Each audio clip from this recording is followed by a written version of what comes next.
एक जवान व्यक्ति अपनी आदतों से बहुत परेशान था।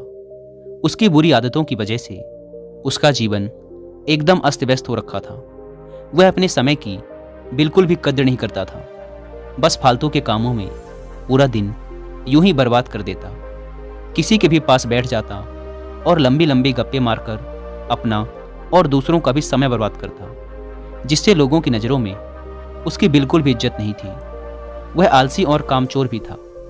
जब भी उसके घर वाले उसे किसी काम के लिए कहते तो वो बहाना बनाकर उस काम से बचने की कोशिश करता, और अगर किसी कारणवश उसे वो काम करना ही पड़ता तो वो बिना मन के जल्दबाजी में उस काम को करता।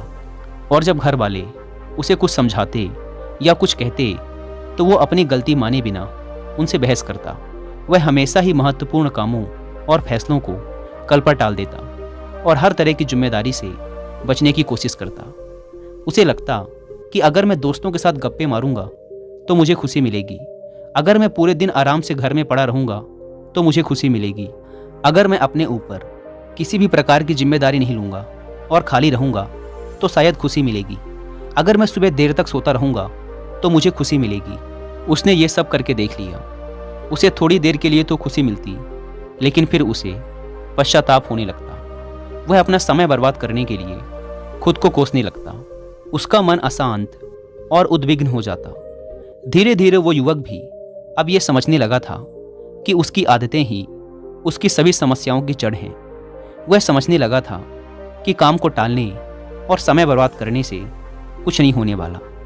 इससे मुझे थोड़ी देर के लिए तो खुशी मिल जाएगी, लेकिन अंत में मुझे आत्मग्लानि और दुखी होगा। उसने अपने आप को बदलने का प्रयास किया, लेकिन कुछ दिनों बाद वह फिर से अपनी पुरानी वाली स्थिति में आ गया। और ऐसा उसके साथ कई बार हुआ। वह पूरी योजना के साथ खुद की आदतों को बदलने की कोशिश करता, लेकिन कुछ दिनों में ही वह फिर से अपनी पुरानी वाली आदतों पर वापस लौट आता। अब तो वह भी हार मान चुका था। उसे लगने लगा था कि चाहे वह कितना ही प्रयास क्यों ना कर ले, उसे अपनी आदतों से छुटकारा नहीं मिलने वाला। उसका जीवन तो बर्बाद है। अब उसे ऐसे ही आलस्यपूर्ण और नीरस जीवन जीना होगा। यही सोच सोचकर वह बहुत ही उदास और चिंतित रहने लगा। तभी एक दिन उसे किसी ने बताया कि गांव के बाहर वाले जंगल के नीचे एक आत्मज्ञानी बौद्ध भिक्षु अपनी कुटिया बनाकर रहते हैं। तुम उनसे मिलो। उन्होंने बहुतों की समस्या का समाधान किया है। वो तुम्हारी भी समस्या का कोई ना कोई समाधान अवश्य निकाल देंगे। हालांकि उस युवक को भरोसा तो नहीं हुआ, लेकिन वो फिर भी अगले दिन उस बौद्ध भिक्षु की कुटिया में पहुंच गया। वहां पहुंचते ही उसे असीम शांति का अनुभव हुआ। कुटिया के चारों तरफ स्वच्छता और शांति थी। कुटिया के बाहर बने एक चबूतरे में बौद्ध भिक्षु अपनी आंखें बंद किए ध्यान में लीन थे। युवक ने उनके सामने जाकर उन्हें प्रणाम किया तो भिक्षु ने अपनी आंखें खोली और चेहरे पर हल्की सी मुस्कान के साथ युवक को बैठने के लिए कहा। युवक ने अपनी सारी समस्या भिक्षु को बताई कि कैसे वह अपनी आदतें बदलना चाहता है, लेकिन वह हर बार असफल रहा। भिक्षु ने बिना कुछ बोले पूरी शांति से युवक की बात अंत तक सुनी और फिर मुस्कुराते हुए बोले, तुमने कई बार प्रयास किया, लेकिन तुम अपनी आदतों को बदलने में असफल रहे, क्योंकि तुम उन्हें सिर्फ कुछ ही दिनों में बदलना चाहते हो। तुम कुछ दिनों में ही सब कुछ ठीक करना चाहते हो, और जैसे ही शुरुआती कुछ दिनों में तुम्हें तुम्हारी मर्जी के परिणाम नहीं मिलते, तुम फिर से पुरानी आदतों को अपना लेते हो। जो आदतें इतने सालों में बनी हैं वो सिर्फ कुछ ही दिनों में नहीं छूट सकती। इसके लिए तुम्हें समय देना होगा। और एक बात हमेशा याद रखो, बुरी आदतों को छोड़ा नहीं जा सकता, उन्हें केवल अच्छी आदतों से बदला जा सकता है। जैसे झूठ बोलने की आदत को सच बोलने की आदत से बदला जा सकता है। फिर बौद्ध भिक्षु ने गंभीर होकर कहा, आज मैं तुम्हें 5 ऐसी आदतों के बारे में बताने जा रहा हूँ जिन्हें अगर तुमने अपना लिया तो तुम्हारी पुरानी बुरी आदतें तो छूट ही जाएंगी, साथ ही ये 5 आदतें तुम्हारी जिंदगी को चमत्कारिक रूप से बदल कर रख देंगी। युवक ने बहुत ही उत्साहपूर्वक भिक्षु से उन 5 आदतों के बारे में बताने के लिए कहा। भिक्षु ने कहना शुरू किया, पहली आदत, किताबें पढ़ना।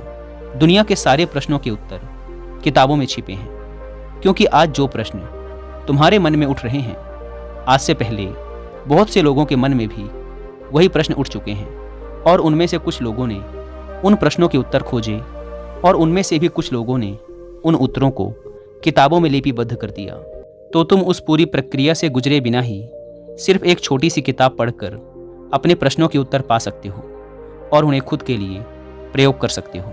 किसी किताब में तुम्हें एक इंसान अपने जीवन का पूरा निचोड़ दे देता है, जिससे तुम बहुत कुछ सीख सकते हो। और इसके साथ ही किताबें पढ़ने से तुम नई चीज़ें सीख पाओगे, खुद की कमियां जान पाओगे, तुम्हारे मन में नए और सकारात्मक विचारों का जन्म होगा जो तुम्हें तुम्हारे जीवन में आगे बढ़ने में मदद करेंगे। दुनिया का हर सफल इंसान किताबें जरूर पढ़ता है, इसीलिए तुम भी आज से सकारात्मक और अच्छी किताबें पढ़ने के लिए समय निकालो। ये आदत तुम्हारे जीवन में एक चमत्कारिक बदलाव लाएगी। लेकिन दोस्तों, अगर आपके पास मार्केट से किताबें लाकर पढ़ने का टाइम नहीं है, तो अब आप इन्हें सुन भी सकते हैं कुक एफएम ऐप पर। अभी मैंने रिसेंटली ही कुक एफएम पर autobiography of a Yogi book की हिंदी में बुक समरी सुनकर फिनिश की है, जिसे आप भी चाहें तो सुन सकते हैं। बहुत ही शानदार किताब है। कुक एफएम इंडिया का सबसे बड़ा ऑडियो बुक प्लेटफॉर्म है, जहां पर आप हजारों किताबों को ऑडियो फॉर्म में सुनकर अपनी नॉलेज बढ़ा सकते हैं। वैसे तो इस प्लेटफॉर्म के पूरे साल भर का सब्सक्रिप्शन पड़ता है सिर्फ 399 रुपीज़ का, लेकिन आप में से पहले 250 लोगों को ये पड़ेगा सिर्फ 199 रुपीज़ में, अगर आप यूज़ करते हैं कूपन कोड WI50। ऐप को डाउनलोड करने की link description and first comment पर मिल जाएगी। बौद्ध भिक्षु ने आगे कहा, दूसरी आदत, लिखना। लिखना अपने आंतरिक अस्तित्व से जुड़ाव पैदा करने का एक बेहतरीन तरीका है। जब हम हर रोज लिखने की आदत डाल लेते हैं, तो हमारा सच्चा आंतरिक स्वरूप हमें महसूस होने लगता है। लिखने का सबसे बड़ा फायदा यह है कि जब हम लिखने बैठते हैं, तो हमारा मन भटकना बंद कर देता है और उस विषय पर केंद्रित होने लगता है जिसके बारे में हम लिखना चाहते हैं। हमारे मन में हर समय कई सारे विचार चलते रहते हैं, लेकिन लिखने से हमारे मन के वो विचार पक्के हो जाते हैं। भिक्षु ने अपने माथे पर उंगली रखते हुए कहा, हमारा दिमाग विचारों को इकट्ठा कर उन्हें याद रखने के लिए नहीं है, बल्कि नए विचारों को पैदा करने के लिए है। और जब हम पुराने महत्वपूर्ण विचारों को एक जगह पर लिख लेते हैं, तो हमारा दिमाग नए विचार पैदा करने के लिए स्वतंत्र हो जाता है। हमारे जीवन में हमें हर रोज कुछ महत्वपूर्ण अनुभव होते हैं, लेकिन जब हम उस अनुभव से बाहर निकल जाते हैं, तो उस अनुभव का प्रभाव कम होने लगता है या हम उसे भूल जाते हैं। इसीलिए महत्वपूर्ण विचारों और अनुभवों को तुरंत लिख लेना चाहिए, क्योंकि समय पड़ने पर हमें वो विचार दोबारा याद आए ये जरूरी नहीं। भिक्षु ने कहा, तीसरा, रोज ध्यान करने की आदत डालो। ध्यान वो माध्यम है जो तुम्हारी हर तरह की मानसिक समस्या का समाधान कर देता है। जिंदगी की ज़्यादातर समस्याओं का कारण लोगों का अतीत या भविष्य के विचारों में खोए रहना है, और ध्यान तुम्हारी इसी सबसे बड़ी समस्या का समाधान कर देता है। ध्यान तुम्हें तुम्हारे अतीत और भविष्य से खींचकर वर्तमान में ला खड़ा कर देता है, जिससे तुम खुद के सच्चे स्वरूप को महसूस कर पाते हो। इसके अलावा ध्यान करने से हमारा मन स्थायी रूप से भटकना बंद कर देता है। मन में विचारों की तीव्रता कम हो जाती है, जिससे हमारे मन में फालतू के विचार आने बंद हो जाते हैं और हम अपने काम में ज़्यादा देर तक ध्यान दे पाते हैं, जिससे हमारी सफलता की संभावना कई गुना तक बढ़ जाती है। साथ ही ध्यान करने से हमारा शरीर और मन तनाव मुक्त रहते हैं और हम अंदर से आनंदित महसूस करते हैं, जिसके परिणाम स्वरूप हमारे जीवन में खुशी और स्थिरता आती है। भिक्षु ने कहा, चौथी आदत जो पूरी तरीके से तुम्हारी जिंदगी को बदल कर रख सकती है, वो है शुक्र अदा करने की आदत। जो कुछ भी तुम्हारे पास है, उसके लिए शुक्र अदा करना शुरू करो। अगर हम अपना ध्यान क्या नहीं है से हटाकर हमारे पास क्या है उस पर ले आएं, तो हमारी पूरी जिंदगी खुशियों से भर जाएगी। कभी ये मत सोचो कि जब मैं कुछ बहुत बड़ा हासिल कर लूँगा तब खुश होऊंगा, कुछ बन जाऊंगा तो खुश रहूँगा, बल्कि आज जो तुम्हारे पास है, आज जो अच्छी घटनाएं तुम्हारे साथ घट रही हैं, उनमें खुशी ढूंढो। तुम्हारे पास रहने के लिए घर है, खाने के लिए खाना है, पहनने के लिए कपड़े हैं, सांस लेने के लिए स्वच्छ हवा है। तुम इसके लिए भी आभारी रह सकते हो, क्योंकि दुनिया में बहुत से लोगों को ये भी नसीब नहीं है। और खुशी कभी भी किसी बाहरी चीज़ से नहीं मिलती। खुशी इससे नहीं मिलती कि हमने क्या खरीद लिया, क्या ले लिया, क्या बन गए, बल्कि हमें खुशी तब मिलती है जब हमें अंदर से यह महसूस होता है कि हमारे जीवन में कुछ गायब नहीं है, हमारे पास बहुत कुछ है।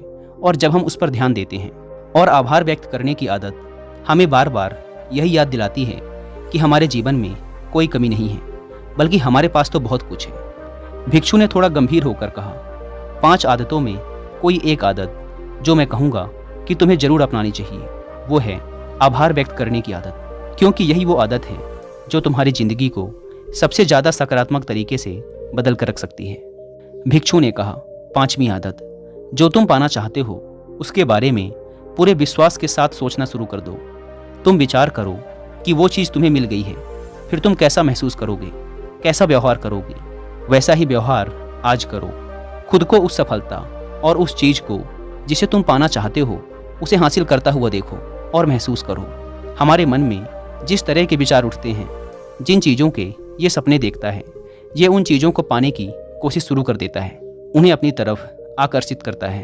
ध्यान रखो, कोई भी सेनापति मैदान में युद्ध जीतने से पहले उस युद्ध को अपने मन में कई बार जीत चुका होता है।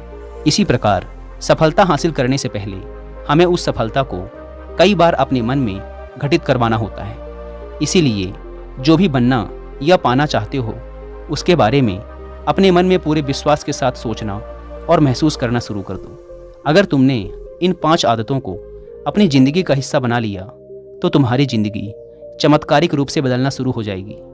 इतना कहकर बौद्ध भिक्षु चुप हो गए। वह युवक भिक्षु की बातों का अर्थ समझ चुका था। उसने भिक्षु के ही सामने इन 5 आदतों को अपनी ज़िंदगी का हिस्सा बनाने का वचन लिया और भिक्षु का धन्यवाद कर वहाँ से चला गया। दोस्तों, मुझे उम्मीद है कि आपको इस वीडियो से बहुत कुछ सीखने को मिला होगा। और हाँ, कुकू एफएम पर autobiography of a Yogi book की हिंदी में बुक समरी सुनना ना भूलें। और 50% डिस्काउंट के लिए आप WI50 कूपन कोड का इस्तेमाल भी कर सकते हैं। धन्यवाद।